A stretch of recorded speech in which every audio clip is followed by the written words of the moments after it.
ეთერშია ქრონიკა 9 საათზე. საქართველოს მთავრობის სტრუქტურის უფლებამოსილებისა და საქმიანობის წესის შესახებ კანონპროექტის ცვლილებებს პარლამენტი დღეს დაამტკიცებს, რის შემდეგაც მამუკა მდინარაძე მინისტრთა კაბინეტში ეუერთდება.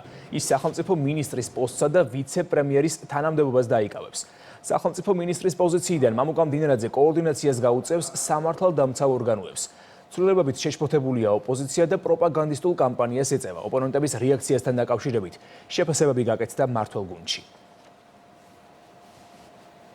ეს არის ძალიან მნიშვნელოვანი ცვლილება, იქიდან გამომდინარე, რომ ამ პოზიციიდან მამუკა მდინარაძეს ექნება ერთის მხრივ იმის საშუალება, რომ დაუბრუნდეს პოლიტიკას და მიიღოს მონაწილეობა პოლიტიკური დღის წესრიგის ჩამოყალიბებაში, რაც რა თქმა უნდა კიდევ უფრო გააძლიერებს ქართული ოცნების გუნდს, ხოლო მეორეს მხრივ იგი გაუწევს სრულ კოორდინაციას უკვე ყოველდღიურ რეჟიმში სამართალდამცველი უწყებების მუშაობას, ნებისმიერი ადამიანისთვის, როგორი დონის პროფესიონალიც არ უნდა იყოს, ფუფუნება არის, როდესაც თავის მხრივ კიდევ მამუკა მდინარაძე აზღავს მის გადაწყვეტილებას. რა თქმა უნდა, ეს ამბავი ძალიან არ მოსწონს რადიკალურ ოპოზიციას, რადიკალურ დაჯგუფებებს, მათ ზოგადად ყველაფერი, რაც დადებითად შეიძლება იქნეს ასახული ჩვენი ქვეყნის მათ შორის უსაფრთხოების გაძლიერების თვალსაზრისით, მართებთ უაღრესად მწვავე პოლიტიკურ ერთგვარ ალერგიას, იწყებენ ისინი ნერვიულობას და ხედავთ, რომ ძალიან განიცდიან ამ შემთხვევაშიც იმ ამბავს, რომ სწორედ ბატონი მამუკა მდინარაძე იქნება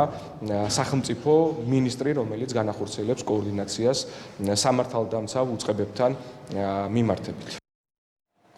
დღეს პარლამენტში ელოდებიან ჯანდაცვის მინისტრს. მიხეილ სარჯველაძის ინტერპელაციის წესით მოსმენა ფრაქციამ საქართველოსთვის მოითხოვა. ჯანდაცვის მინისტრს 24 შეკითხვა გაუგზავნეს. კითხვების სისტემის სხვადასხვა სფეროს ეხება, მათ შორისაა დიუშენის კუნთოვანი დისტროფიის სამკურნალო წამლის სახელმწიფო ბიუჯეტით დაფინანსების საკითხი, ონკოპაციენტების მკურნალობის სახელმწიფო პროგრამა, შეზღუდული შესაძლებლობის მქონე ადამიანთა უფლებები და სერვისები, DRG სისტემა და კლინიკების დაფინანსება, რეპროდუქციული ჯანმრთელობა და ნარკოპოლიტიკა. შეკითხვები ეხება პირველ მთავარ გამოწვევად, რაც დღეს არის ქვეყანაში, ეს არის დიუშენის სინდრომის დაავადებულ ბავშვებს და მათ მშობლების მოთხოვნებს, არის შეკითხვები ონკოპაციენტებზე, მათ შორის DRG-ზე, გაფართოვდა სპექტრი ამ დაავადებულ ბავშვებისათვის მომსახურეობის. იცით, რომ ასევე მნიშვნელოვანია, რომ საქართველოში გაფართოებულია სპექტრი ონკოლოგიური პაციენტების დახმარების, დარწმუნებულია, რომ ამ პოლემიკის შედეგად ჩამოყალიბდება ის ჭეშმარიტება, რაც გვაქვს დღეს ქვეყანაში და მიღწევები გვაქვს ძალიან ბევრი, მინდა ვთქვა, ყველა მიმართულებით, მაგრამ რა თქმა უნდა არსებობს გამოწვევებიც. პოლიტიკურ დემარშს უწოდებენ ქართულ ოცნებაში გერმანიის საგარეო უწყების ქმედებას. ოფიციალურმა თბილისმა ბერლინს რიგით მესამე ნოტა გაუგზავნა და გერმანიის საგარეო საქმეთა სამინისტროს ოფიციალურ გვერდზე საქართველოს ხელისუფლების წარმომადგენელთა შესახებ გამოქვეყნებული ინფორმაციის განახლება კიდევ ერთხელ მოსთხოვა. ის ფაქტი, რომ საქართველოსთან დაკავშირებით 2024 წლის შემდეგ მონაცემები არ განახლებულა, სახალისუფლებო გუნდისთვის სამაგიერო პასუხია იმ პრაგმატულ და სწორ პოზიციაზე, რომელიც საქართველოს აქვს.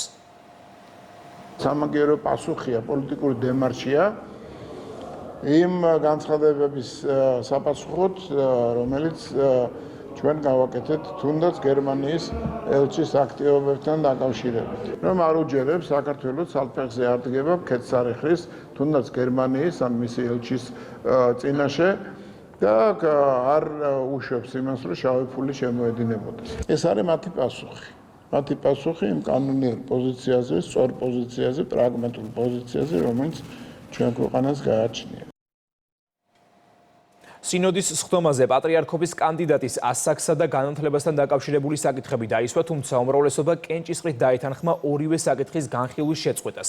ოქმში შეტანილია ფარული კენჭისყრის შედეგები, რომელიც შემდეგნაირად გადანაწილდა. საპატრიარქო ტახტის მოსაყდრე სენაკისა და ჩხოროწყუს მიტროპოლიტი შიო 20 ხმა, მროველ ურბნელი მიტროპოლიტი იობი 7 ხმა, ფოთისა და ხობის მიტროპოლიტი გრიგოლი 7 ხმა, მარგვეთისა და უბისის ეპისკოპოსი მელქისედეკი 0 ხმა, ბელგიისა და ჰოლანდიის ეპისკოპოსი დოსითე 1 ხმა, წალკელი ეპისკოპოსი გრიგოლი 2 ხმა. წმინდა სინოდმა იმსჯელა და დაადგინა საქართველოს მართლმადიდებელი ეკლესიის 1995 წლის მართვა-გამგეობის დებულების მეოთხე თავის მეორე პუნქტთან მიმართებით მოცემულ ვითარებაში კათოლიკოს პატრიარქის არჩევამდე საქართველოს ეკლესიის წმინდა სინოდს არ გააჩნია დებულებაში ცვლილებების შეტანისა და ინტერპრეტაციების დაშვების უფლება მოსილება. მეორე, ამის შემდგომ ხმის დამცველი კომისიის თავმჯდომარემ, ახალციხისა და ტაო-კლარჯეთის მიტროპოლიტმა თეოდორემ წმინდა სინოდის წევრებს წარუდგინა საპატრიარქო კანდიდატების სია და განმარტა ხმის მიცემასთან დაკავშირებული პროცედურული საკითხები. გაფართოებულ კრებაზე საპატრიარქო კანდიდატებად წარდგებიან: პირველი, საპატრიარქო ტახტის მოსაყდრე, სენაკისა და ჩხოროწყუს მიტროპოლიტი შიო; მეორე, მროველურბნელი მიტროპოლიტი იობი; მესამე, ფოთისა და ხობის მიტროპოლიტი გრიგოლი. პროცედურის დასრულების შემდეგ ხმის დამცველმა კომისიამ შეადგინა კომისიის წევრების მიერ ხელმოწერილი და ბეჭედ დასმული ოქმი, რომელიც დანართის სახით იქნება გამოქვეყნებული. მერის ახალგაზრდა წარმომადგენელი რუსთავის მერიამ კიდევ ერთი ახალგაზრდული პროექტი დაიწყო. პროგრამაში ჩართული ახალგაზრდები თეორიულ და პრაქტიკულ კურსს 6 თვის განმავლობაში გაევლიან. მათგან ყველაზე მოტივირებული კი მერის ახალგაზრდა წარმომადგენლის სტატუსით რუსთავის მერიაში დასაქმდება და ქალაქის განვითარების ახალგაზრდულ ხედვას შესთავაზებს მუნიციპალიტეტს. შეიქმნა ახალი პლატფორმა, სადაც მოსახლეობასა და მუნიციპალიტეტს შორის შუამავლები უკვე ახალგაზრდები იქნებიან. ჩვენი ახალგაზრდები მოსახლეობასთან აქტიური კომუნიკაციის საფუძველზე შექმნიან ახალ პროექტებს, რომელსაც უკვე მომავალში ერთად განვახორციელებთ. პროექტის მიმდინარეობისას ახალგაზრდები წარმოადგენენ ახალგაზრდულ ხედვებს, რომელსაც მუნიციპალიტეტთან თანამშრომლობით განახორციელებენ.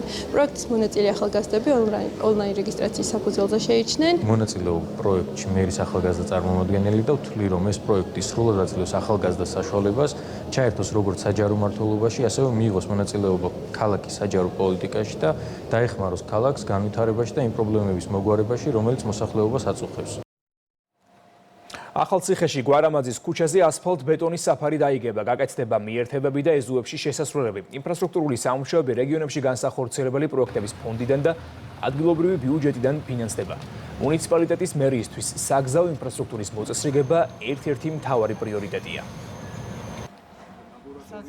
დავიწყეთ გვარამაძის ქუჩის სრული რეაბილიტაცია. პროექტი არის მასშტაბური და ძალიან მნიშვნელოვანი ჩვენი მოსახლეობისათვის. გზის დასრულების შემდეგ მოსახლეობა კომფორტულად შეძლებს გადაადგილებას. ამ მიმართულებით ჩვენ აქტიურად ვაგრძელებთ მუშაობას და ეს არის ერთ-ერთი პრიორიტეტი. აღნიშნული პროექტი დაფინანსებულია რეგიონში განსახორციელებული პროექტების ფონდიდან და ადგილობრივი ბიუჯეტიდან. პროექტის დამთავრების შემდგომ ადგილობრივ მოსახლეობას ექნება საშუალება უფრო კომფორტულად გადაადგილდეს აღნიშნულ ქუჩებზე. დაუწყოთ და კვლავ საქართველოს მომღერალი და ტელეწამყვანი თემო საჯაია საზოგადოების წინაშე ახალი პროექტით როგორ იბადებოდა ქართული ესტრადა წარდგა. ლექცია პერფორმანსის ფორმატის შეხვედრებზე პროექტის ავტორი მაყურებელს ქართული ესტრადის ჩამოყალიბებისა და განვითარების ერთ საუკუნოვან ისტორიას უყვება, რომელიც ნაკლებად ცნობილ, თუმცა მნიშვნელოვან და საინტერესო ამბებსაც მოიცავს. თბილისის მერის მხარდაჭერით განხორციელებული პროექტის მიზანია ქართული ესტრადის როგორც თანამედროვე ქართული კულტურის განუყოფელი ნაწილისა და განვითარების სხვადასხვა ეტაპზე მისი მნიშვნელობის პოპულარიზაცია.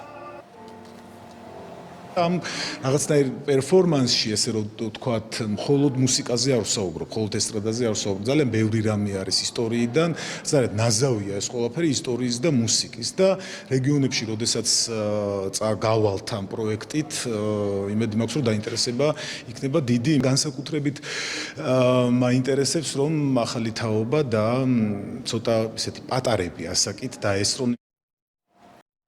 ქრონიკა ამ ინფორმაციით დასრულებულია, ეთერში დავბრუნდებით 10 საათზე.